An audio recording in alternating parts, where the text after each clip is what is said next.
Welcome to today's lesson focused on assessing student learning in edTPA. I'm going to demonstrate to you what you need to think about, what you need to do to prepare, what you need to write about, and how you will be assessed from the edTPA assessing staff. First of all, what do you need to think about? And before I talk about edTPA, let me just tell you that these 4 things right here you should be thinking about as a physical education teacher anyway. It's going to take a little more thought, a little more time earlier in your career, but before long, the more you do this, the more you get used to doing these steps right here, the quicker you will become an effective teacher. So for edTPA, you should be thinking about how are you going to gather the evidence, and then not only obtaining the evidence, but making sense of what your students have learned. You need to know what your students have learned. You need to be able to demonstrate that. For this, to the edTPA staff, as you get into your career, to the administration. How are you going to give meaningful feedback to your students? We're going to discuss that a little more in depth, not just good job, great work, specific feedback that's going to move your students from their current level to a more progressive, improved level than they are right now. So that's what your feedback needs to do. You need to think about how you're going to use the evidence of what the students already know and are able to do to plan the next steps of instruction. That's what good teachers do anyway. The quicker that you as a novice can learn how to do these things, the better off you'll be. You also need to identify evidence and explain students' use of language that demonstrates that they've developed a content understanding. If you've not already viewed the academic language video, that's where you're going to be able to dive in a little more in depth what academic language is. It's one of the more difficult things to obtain and demonstrate to the edTPA assessors that you have instilled this. And it comes with time and practice. But if you're going through these videos right now and you're planning for these things, it's really not going to be as difficult as it may seem right now. Okay, so what do you need to do? This information comes straight from the assessment handbook. I'm going to talk a little bit about it, try to break it down a little bit if necessary. So we're basically going back to those first 4 points on that slide, and now we're diving into actually doing those things. So keep that in mind. There's a process to this. So think about, in your planning, the formal performance-based assessment that you're going to use to evaluate your students' competencies in whatever skill activity they are doing. You need to be thinking how you're going to let the assessors understand your formal assessment. When you're doing this, edTPA wants to see the entire class in the learning segment. But you're going to reflect the work of individuals and not the groups, even if it is a group activity. So that you're going to have a whole class, you're instructing to the whole class, but we want to make the learning individual. We want the individual to make progress, even if they are within a group. You're going to need to be able to demonstrate how well your students are progressing towards meeting the competencies that you've planned. That's very important as a teacher. Okay, I want my students to get there. I think they're there. No, that's not good enough. Demonstrate. From video, written commentary, your planning, how are they getting there? You're going to be utilizing the psychomotor, cognitive, and or affective domains related to movement patterns, performance concepts, health-enhancing fitness. When you're going along, you're going to need to define and submit evaluation criteria that you're going to use to analyze the student learning. The assessors need to see this. You need to say, these are the evaluation criteria I'm establishing for my students. and then whatever that may be, we'll talk about some examples coming up, you need to submit those along with your edTPA so the assessor can understand what you were trying to accomplish. Then you're going to take the student data that you have accumulated from your assessment, whatever evaluation criteria you've chosen. You see some examples here: rubrics, game performance, rating scales, anything you're using to analyze students' performance. You need to not just collect it, you need to use it. And within that, you identify quantitative and qualitative patterns of learning that is going on within your class. What are the patterns of the learners? Are they all way behind? Are they ahead? And you need to tie your objectives with the instruction and your evaluation criteria to that. Don't just say this is the pattern. We want you to demonstrate. Talk about what part, if it's in the video, what time on the video was that occurring. Talk about the specific assessment you use. Maybe it was a rubric. These are the patterns. These are where my students were falling at in the learning process. You're going to choose 3 focus students from your entire class. If you have a wide range of skill level, well then the best thing for you to do is pick a low skill student, a medium skill student, and a high skill student. If you are lucky enough to be, I guess, in a class with all high skill students, well then your focus students are going to be a little bit different. Upper high, middle high, low high. But that's the best suggestion, is pick one from each skill group. You're going to submit all the documented student data on these 3 focus students. Any assessment that you've given to the whole class, you're going to want to include the 3 students from the larger group that are your focus students. The formality, you just need to submit it in the same file with the evidence of written feedback for each of those students, or as a separate file with data for all 3 focus students in Part B of your edTPA, the evidence of feedback. That's all in your assessment handbook. I was just putting it on here so we could discuss it. Now the work samples. Work samples can come from video clips that appear during the learning segment. We need to be able to see those 3 focus students within the learning segment. It says, that next point, you're not allowed to pull the 3 focus students off to the side and teach them separately. You need to focus on them within the larger group. You're instructing a whole class, but within that, you are focusing on 3 students. And that point, again, I've already covered, focusing on the range of competencies within your class. And generally, you're going to have low, medium, and high skilled students. So that's kind of what we want to pull from. We don't want you just focusing on high skill students or low skill. We want to get the whole range of learners in your specific environment. Okay, with the video, what are you going to need to do? After you've taken your video, you have your 3 students, you're going to select no more than 10 minutes for those 3 students. Within that video, we clearly want evidence of the student's performance during whole class. Just comes back to that. We don't want them pulled out separately. How are they accomplishing these tasks in the learning environment as a whole group? edTPA states that the clips of your focus students, they do not need to be from the same lesson as the video clips you submit for the instruction task. When you do submit your video clips, they need to meet these following requirements. Continuous. It's a continuous lesson, so the videotape just needs to continue to run. You're not doing any editing. Make sure you've checked the video sound and the quality. I've videotaped my own teaching in the past.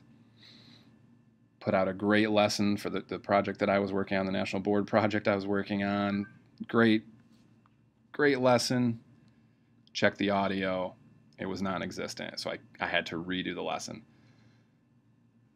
The most important part, make sure we can hear, the assessor can hear your voice, you, the instructor.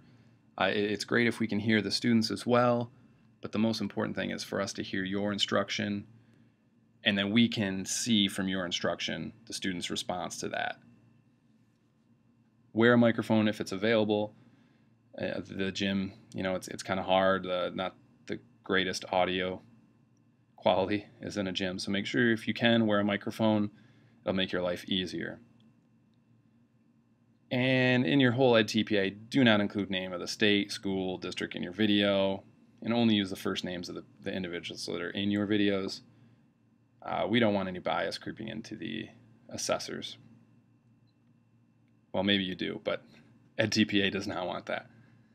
So, feedback. When you're providing feedback, you need to see how all this is tying in. I hope you are right now. The feedback is based on your assessment to the whole class. So if you're using a rubric, you need to be using the rubric for the entire class. And you're just pulling those 3 students as your sample from the larger population. That's why we want the whole range of students in your class. So you're providing feedback from the assessment to the whole class, but you're giving the samples from 3 focus students. It can be done in written or audio-video format. If you do use the video, make sure your comments can't be heard. Well, then you're going to have to transcribe everything and place that transcription at the end of the assessment commentary, and it can be no more than 2 pages. Just respond to the prompts that are in the assessment commentary section for analyzing student work. That's what you do if you have to do a transcription. You're going to include and submit whatever assessment you chose. Let's say you chose a rubric to measure student learning or student progress. You need to make sure that you submit that. Everything, the directions, the prompts that you gave to the students, make sure that you're turning this into edTPA. Make sure that when you do attach the assessment, it's no more than 5 pages, and you're going to put that at the end under the assessment commentary section.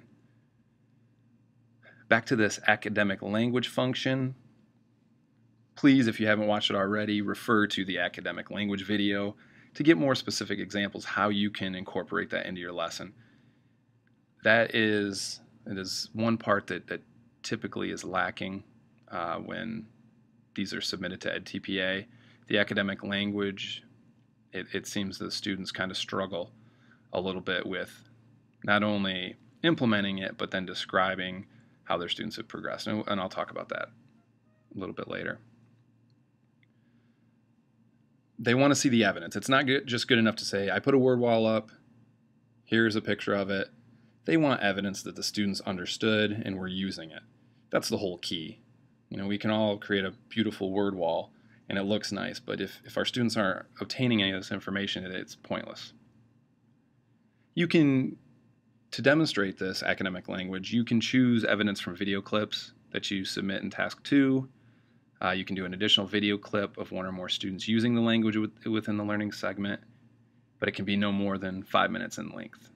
Or you can use student work samples, which you will submit in task 3.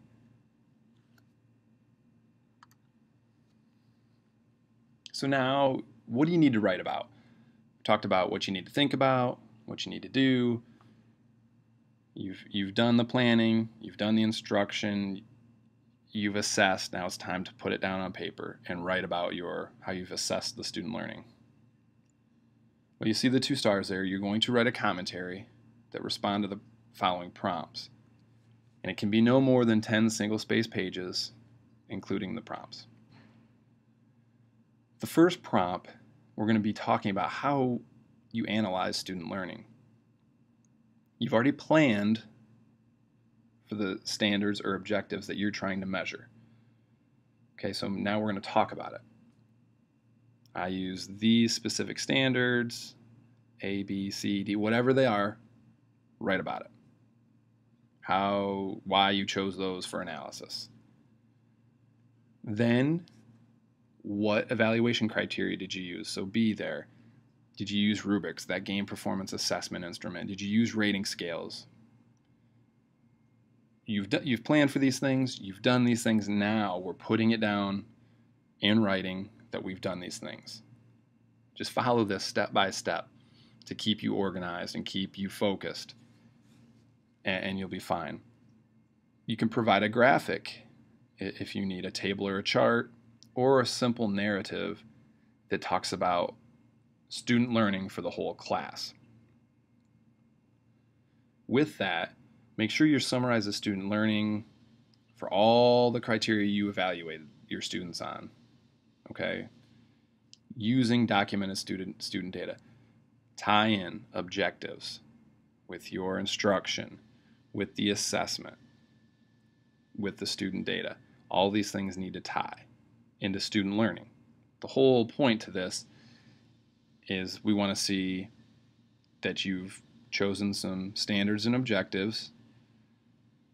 How have you presented this information to the student? How have they received it? And how have they processed that information that you've provided them to enhance their performance at whatever activity you're doing? That's simply what we're doing here. You're going to write about how you analyze the patterns of learning for the whole class. What differences did you see for groups? Were your high-skilled students not progressing as much, or were they off task? And you'll see how we expand on that. If you notice these patterns, it's just preparing you to make the changes in your instruction, and that's something we're going to talk about coming up.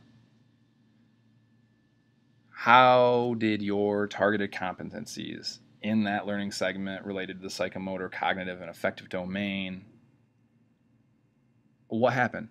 You're going to see patterns from the video, from your assessment with either individuals or groups. So you want to discuss that.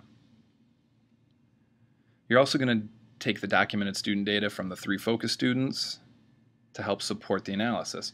If you're using those 3 focus students to show your entire spread of students in your class, by you talking about each of those, that gives us a great picture of what the whole class is doing. If your video clip is of a group, make sure you're indicating which performer you're referring to. What color shirt were they wearing? Physical description, something that can tell the assessor this is what they're talking about. I can go find it, and yes, that's exactly what they were doing. Okay, the second piece you need to write about is the feedback to guide further learning. You've already done the instruction. After your planning, now we're looking at it. You've given feedback. How did you use this feedback to those 3 focus students to get them to progress in their learning, for whatever task it is you've presented to them? Use specific evidence. I really, really want to emphasize the importance of being specific. Try not to generalize. The assessors are going to score you down if you do not have specific evidence. So with that, how did you submit feedback to your students? This comes back to what did you assess them with? Rubrics, rating scales, checklists, written feedback. Was it text of verbal feedback? Are there samples of written feedback that you provided to parents, guardians? Or did you give the video clips? Make sure if you're talking about the video clip, talk about the timestamp reference. If it's from task 2 or the work samples, where did it come from? If you decide you're going to submit feedback on video of a group that includes the focus students, we've talked about this. Just make sure you're indicating where they are in the video, a description of them. Do not let the assessor look for it. You have to tell them where it is you want them to see whatever it is you're presenting to us. Explain how the feedback that you provided to the 3 students addresses individual strengths, their needs, relative to standards objectives. Now, I want your feedback to be specific. Good jobs, great work. That's not specific. That's feedback. That's nice. You know, the student enjoys hearing that. But better feedback is, I really like your elbow placement as you completed whatever skill it is. Or your elbow needs to be more in this position. Specifics. That's going to help that individual process what it is you want them to process to improve their performance. And make sure it's related to the standards and objectives. You also need to write about how you support your students to apply that feedback, because it's one thing for you to say, at this point of the video, you can see this student, I'm giving them feedback related to this. That's only one piece to this puzzle. You've given the feedback. It's great specific feedback to help improve performance. What else are you going to do to make sure that they continue to practice that way? What are you going to do? Maybe you can't do it right there in that learning segment, but what are we going to do at a later time? What are we going to put in place for these students to use that feedback to improve performance? That's what you need to write about.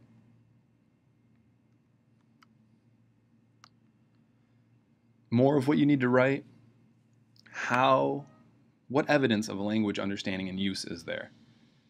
You see the stars there, that you may provide evidence of the student's language use from 1, 2, or all 3 of the following sources. You can use video clips from task 2 with that timestamp for language use.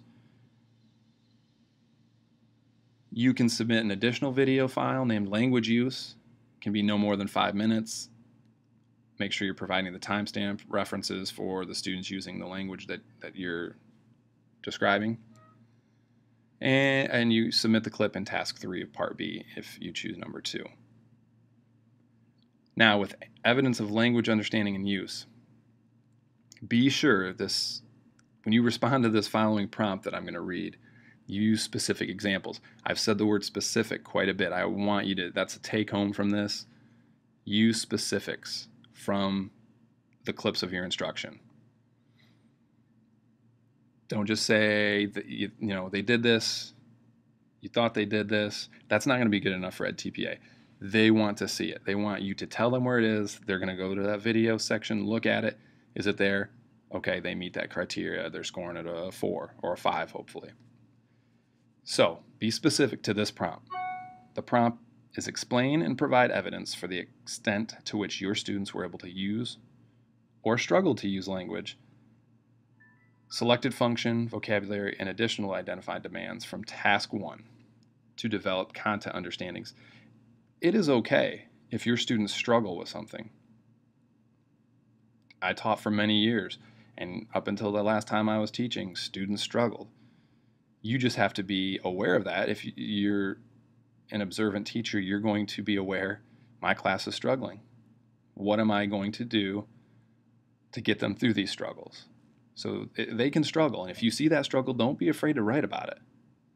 As long as there is a plan to overcome that, that looks really good.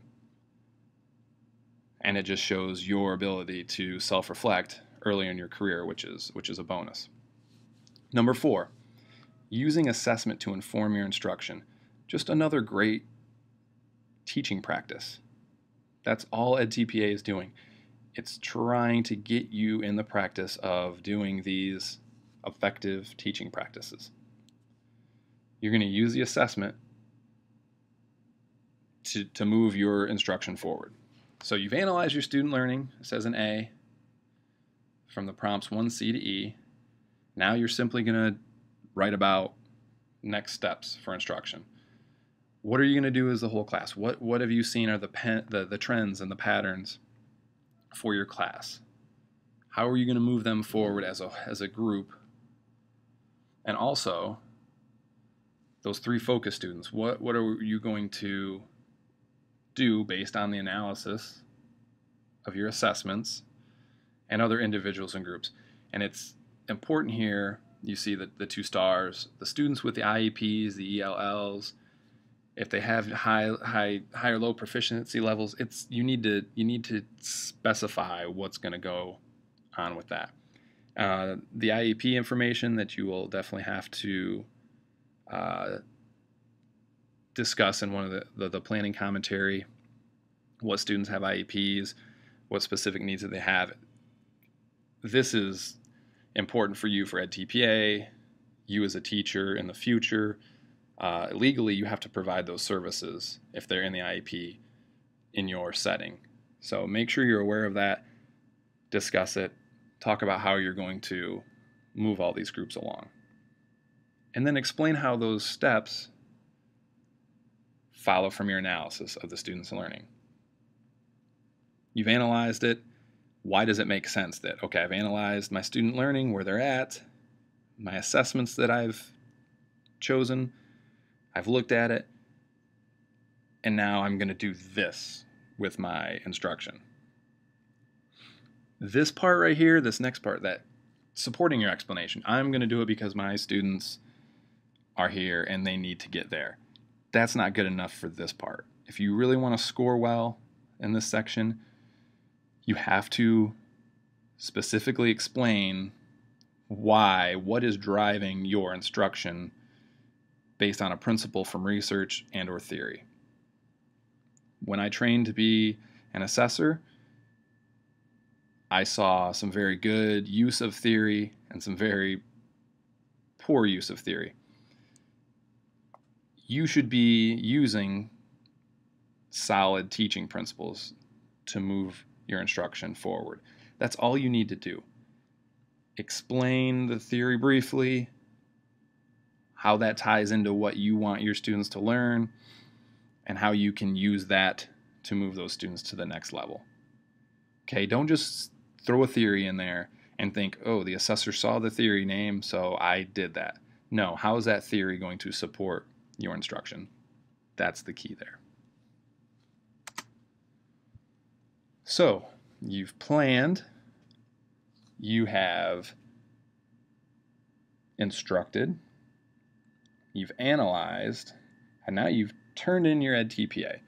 What is the assessor going to be looking at? How are they going to grade you? They're going to be looking at rubrics 11 through 15. So you can refer to those in your assessment handbook, and you should do that. I'm going to talk about that in a minute. Use these rubrics in the beginning to plan your instruction. When you're getting your artifacts together, your commentaries together, when you're writing all this stuff down, refer to those rubrics frequently. There's a reason I put it in all caps. The rubrics should be guiding your thinking, planning, instruction, assessment, and writing. They're giving you the golden ticket at edTPA. They're saying, here is what we're going to grade you on. All you need to do is include this information. You can do it. If you are organized in your planning, use these rubrics. All this edTPA is effective teaching practices. And it's probably a lot to a beginning teacher. I understand that. But if you take a step back and really think about where you are at this point, what you've learned all this stuff. It's now just putting it together, and edTPA is laying it out there for you.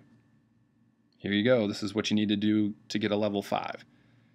You follow that, you might not get a 5, but you're not going to get a 2. Be sure you're including all elements of each desired score level. That's what I just said. You want a 5? Read the box for 5. For an example, right now I'm looking at rubric 12, providing feedback to guide learning. If I'm looking at level 4 from rubric 12 tells me corrective and specific feedback is accurate and addresses both strengths and needs related to specific learning objectives. Okay, so right there, have I given corrective and specific feedback? If I've done that, okay, that part, check. Is it accurate? Am I referring to what the student is actually doing? I should be good. But then it goes on, does it address both strengths and the needs related to whatever specific learning objective you've determined. If it only talks about a strength or it only talks about a need, well, you're not going to get that level 4. It's going to drop you down probably to that level 3. So you need to include, make sure you look at that, the and. There are, like in level 3, there's an or, so you can include either of those. Use these rubrics in your planning, and it'll help you so much. Level 4, feedback's provided consistently for the focus students. So you should be consistently giving specific corrective feedback to your whole entire class, especially these focus students. That last point there, allow the rubrics to guide your planning, instruction, and assessment. You're going to score well in the edTPA if you do that, but it's also establishing these foundations of successful teaching. Some of these things I didn't develop till late in my teaching career. So the fact that you're able to practice these things now, and you will have these skills in this structure as you go into your first job, is only going to put you ahead of the curve to become a successful teacher. So I hope that you utilize these tips, this information to score well on edTPA, but carry it with you into your career, and there's no doubt that you will have success in whatever setting you have. Best of luck on this part of edTPA.